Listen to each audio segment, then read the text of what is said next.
Looking back on this past weekend, obviously, I don't think anybody that stood up on this podium and say this what we were looking for or something that we're happy with. Did not feel like we played well, coached well. Got to do a much better job, obviously, when in the Big Ten or any conference, and you're playing top 10 teams, top 5 teams, and you come out and playing subpar for us or for anybody, not very good things are going to happen. So we got to do a much better job this week in preparation. We got to do a much better job this week in execution on the field as well. Drew, Chris was just saying, first of all, that obviously it's not all the quarterback's fault. And when he spoke on Saturday after the game to us, he talked about the receivers not being able to get off press coverage. As far as that issue, is it a matter of strength? Is it a matter of technique, or both? I mean, how can that improve to be able to gain some separation?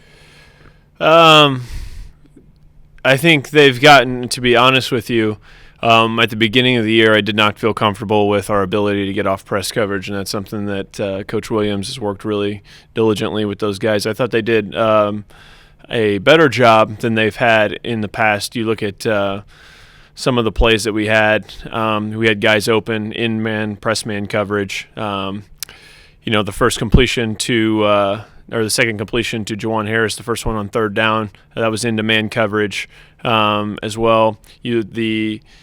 I think the bigger issue for us in the passing game so far has been we've had too many drops. And then you look at, we had 5 drops in the game. It's really hard to throw incomplete passes and move the ball.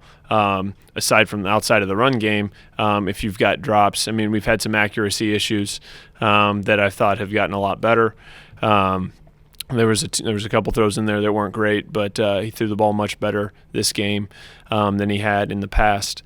So we've got to clean up that end of the throw and catch as well. Quick follow-up, how do you feel about the protection at this point? Protection's gotten a lot better. It wasn't our best game, I don't think, up front. I think, honestly, it was probably one of the worst games that we've played up front in a long time. They have continually improved. I've been hard on those guys about pass pro, and we spent a lot of time trying to develop the run game and the pass game. The protection standpoint's got to keep coming along with it as well. Two-part question on Michigan. I guess one, just your assessment, what stands out when you watch them on film, and then I guess the second part would be on Jabril Peppers. When you watch him on film, what stands out? You look at Michigan. They're a very talented football team. A lot of credit to Coach Brown and what he's done for those guys on defense this year. They're a big, good-looking group.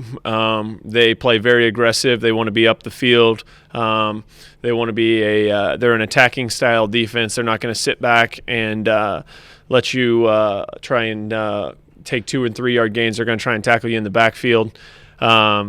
And they're going to bring a lot of pressure, so play a lot of man coverage. So from that standpoint, they're a very talented defense. We've got our work cut out for us. You look at number 5, Jabril Peppers, fantastic player.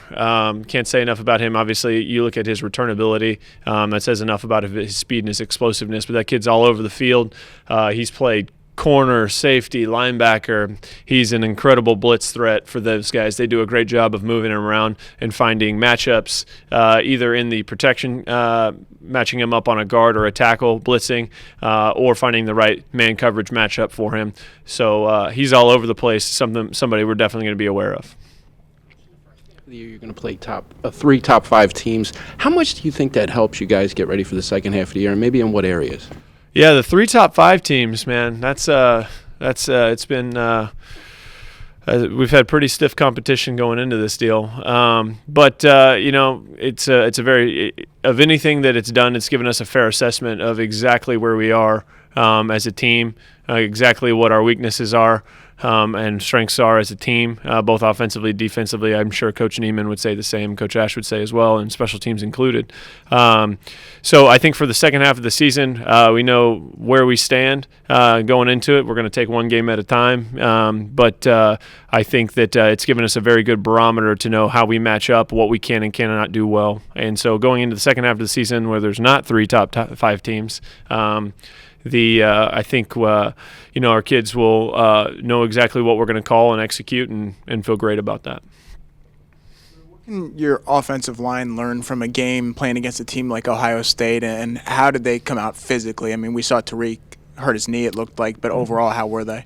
Yeah, the offensive line, aside from Tariq, was fine. The things that you can learn, you look at those guys up front for Ohio State, and this week for the guys from Michigan are going to be the same. Yeah, excuse me, if not better.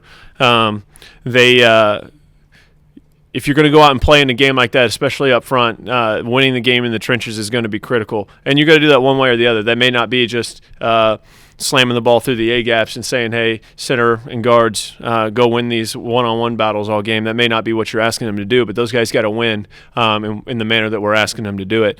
So if you're coming out of a game like that, it's like, hey, you're playing some of the best in the country.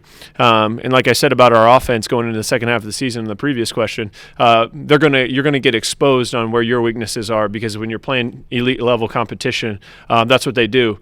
And they force you to really, really evaluate where your game is, where your footwork, where your hand placement is, where your technique is. And I think for our guys, it was a very, very honest glimpse into exactly where they need to develop and continue to improve. So for our guys up front, that's, I think, the biggest thing they can take away from a game like that, aside from the fact that if you don't come ready to play against a big-time opponent, not good things are going to happen. Appreciate you guys, man.